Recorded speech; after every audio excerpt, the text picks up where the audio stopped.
네, 여러분 안녕하십니까? 오늘은 아주 중요한 이야기를 여러분과 공유하고 싶습니다. 윤석열 정권의 존재 이유는 무엇일까요? 윤석열 정권이 탄생한 이유는 뭘까요? 왜 국민은 윤석열 정권을 탄생시켰을까요? 지금 우리가 보고 있는 것처럼 야당 대표 이재명, 피고인 이재명의 잘못과 범법과 이런 것들을 정확하게 가려내서 징벌하려고 윤석열 정부를 탄생시킨 걸까요? 그것도 포함되어 있겠지만은, 그러나 그것은 아주 작은 한 부분에 지나지 않을 겁니다. 국민들이 윤석열 대통령에게 이 정권을 맡긴 가장 큰 이유는 자유민주주의를 복구시키고 나라를 정상화해달라는 것이었습니다. 이제 이런 의견을 가진 사람들이 우리 주변에는 있지만, 사실은 지금 워낙 이재명 사법 리스크의 이슈가 크게 온 나라를 지배하고 있기 때문에 거기에 우리가 휩쓸려 있는 것이 아닌가, 이런 생각이 들 때가 있습니다. 마침 그러한 때에 동아일보에 이기홍 대기자가 칼럼을 썼는데, 그런 뜻하고 많이 상통하는 바가 있어서 그 칼럼 내용을 또 여러분과 함께 공유하면서 오늘 말씀을 좀 드리고자 합니다. 칼럼은 이렇게 되어 있습니다. 잘 보이십니까? 이재명만 중요한 게 아니다. 지금 이 나라에는 이재명 문제보다 훨씬 더 중요한 문제가 산적해 있다. 이재명 문제를 해결하는 것은 그 작은 첫 발짝을 내딛는 것에 불과하다. 이렇게 말해볼 수 있는 겁니다. 이재명을 심판하고 이재명이 저지른 여러 가지 범법 사실이 나중에 사실로서 확정이 된다면 그에 걸맞는 징벌을 내리는 것은, 그러한 과정의 이재명 심판은 국가를 정상화한다는 차원에서, 나라를 제자리에 갖다 놓는다는 차원에서의 그 긴 여정 속에 작은 발걸음에 지나지 않는다. 첫 발짝이다. 이 칼럼은 이렇게 말하고 있습니다. 극단적으로 단순화하면 이재명은 잡범에 불과하다. 잡범 혐의자이다. 잡범의 혐의이다. 문정권이 지난 5년간 자행한 행위들과 비교하면 상대적으로 그렇다는 뜻이다. 여러분 공감하십니까? 문재인 정권은 지난 5년 동안 대한민국 헌법에서 자유를 삭제하려고 했습니다. 아이들이 배우는 교과서의 내용을 한참 왼쪽으로 쓰러뜨려 놨습니다. 기울여 놨습니다. 근현대사를 좌파들이 독점을 하면서 마치 정통성이 북한에 있는 것처럼 몰고 갔습니다.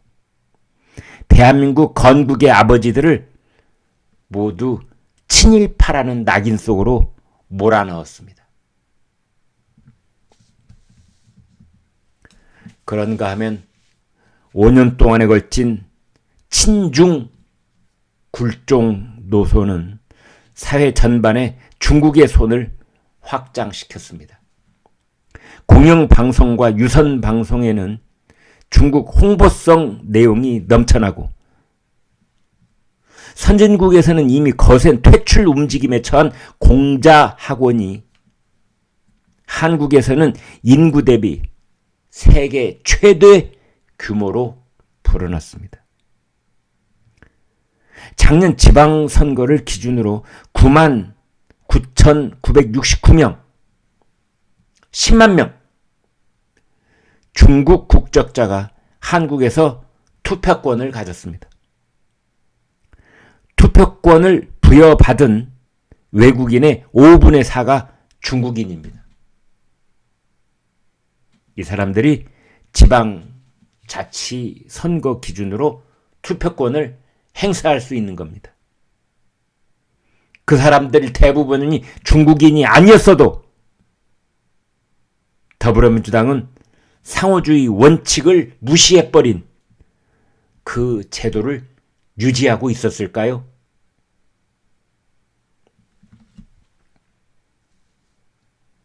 그런가 하면은 국가의 중추 정보기관에서 대공 수사권을 박탈해버렸습니다.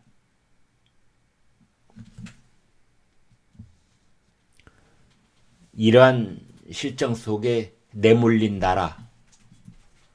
그런데 천만다행스럽게도 국민들이 윤석열 정부 자유민주주의를 수호하겠다는 그 강력한 의지를 표명해온 윤석열 대통령을 선출했고 윤석열 정부를 탄생시킨 겁니다. 그 가장 중요한 선례 중에 하나가 민노총 문제입니다. 대한민국의 발전의 발목을 가장 강력하게 붙잡고 있는 것이 노동개혁의 문제였는데 윤석열 정부는 과거 어떤 정부 못지않게 좌우를 가릴 것 없이 용두사미에 끝나지 않고 끝까지 노동개혁, 민노총 문제, 민노총 한노총 할 것 없이 회계장부의 투명성, 건설 현장에서의 폭력 이런 것들을 제자리로 돌려놓기 위한 그 작업을 절대 멈추지 않을 것으로 보입니다. 그래서 이 칼럼도 그렇고 제 의견도 여기에 보태자면 결국 지금 앞으로 전개될 윤석열 정부의 가장 핵심 주안점 중에 하나는 이재명이 아니라 문재인 정권의 적폐의 그 핵심까지 파고들 수 있을 것인가 하는 문제입니다.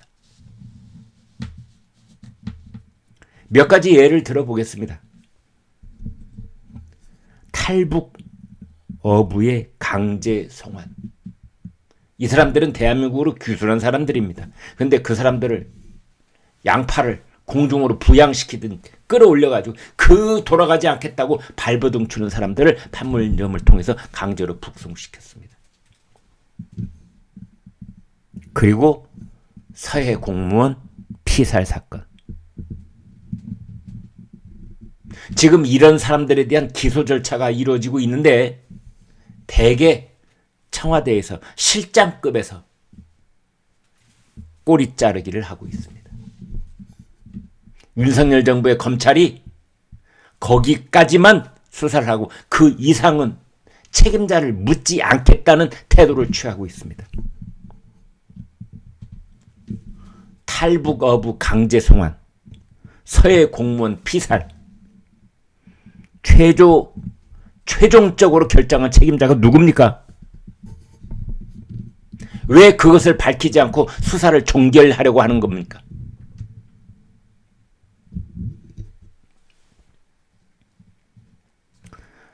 윤석열 대통령은 잊지 말아야 합니다.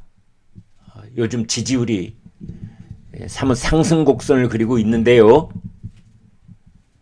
윤석열 대통령은 자신을 뽑아준 사람들, 자신을 지지해준 사람들, 그 국민들과 유권자들의 마음을 단 한시라도 놓치면 안 됩니다. 그 유권자들은 한마디로 말해서 요즘 윤석열 대통령에게 불만이 있습니다. 측근들에게 편중된 인사 때문에 여러 잡음이 일어나고 있다든지, 대통령 가족들을 감시하고 살펴보는 특별감찰관 임명을 외면하고 있다든지 또 이러저러한 말실수가 꼬리를 물고 있다든지 이런 상황입니다. 그렇지만 이 지지자들은 이런 것들에도 불구하고 윤석열 정부에 대한 지지를 단 1초도 거둬들인 적이 없습니다. 그 지지의 끈을 놓지 않고 있습니다. 왜 그럴까요? 윤석열 대통령이 그토록 이뻐서일까요? 윤석열 대통령에 대한 신뢰감도 물론 있을 겁니다만 그 신뢰의 근본적인 바탕은 자유민주주의를 지키고 회복시키는 게 너무나 절실하기 때문입니다. 하마터면 대한민국과 대한민국 국민이 거대한 낭떠러지로 추락해버릴 수도 있었던 그런 절체절명의 순간에 다시 정상화의 길로 돌아오고 있다는 이 자유민주주의로의 회복, 복구, 국가의 정상화, 이것을 이제 겨우 몇 발자국 떼어가고 있다는 이 절박함 때문에 그 유권자들은 윤석열 정부를 계속 지지하고 있는 것입니다. 이 칼럼은 윤석열 대통령에게 역사, 교육, 문화, 사상 이런 사회 인문과학 분야 현인들을 두루 모셔서 경청하고 나라 바로 세우기에 종합적인 접근을 해야 한다. 이런 제안을 하고 있습니다. 물론 윤석열 대통령의 마음속에는 지금 큰 그림이 있을 거라고 저는 믿습니다. 이재명이 문제가 아닙니다. 그 큰 그림 속에는 지난 5년 동안 한참 정상화에서 벗어난 이 나라를 정상화의 길로 자유민주주의를 확고한 나라의 기둥과 뿌리로 삼는 그 체제 속으로 다시 견고하게 다져나가야 되는 그 작업을 해야 되는 겁니다. 이 좌파들은 더불어민주당 수중으로 정권이 들어가면 밀물처럼 순식간에 갯벌을 정리하고 인프라를 구축합니다. 이런 면에서 아쉽지만 객관적으로 보수파는 좌파를 못 따라갑니다. 그 좌파들의 사전에 썰물은 없습니다. 그 사람들은 민물로 한번 들어오면 밀물도 들어오면 끝까지 버팁니다. 안 나가고. 이 거센 저항을 이겨내려면 보수의 결집이 필요하다고 이 칼럼은 말하고 있습니다.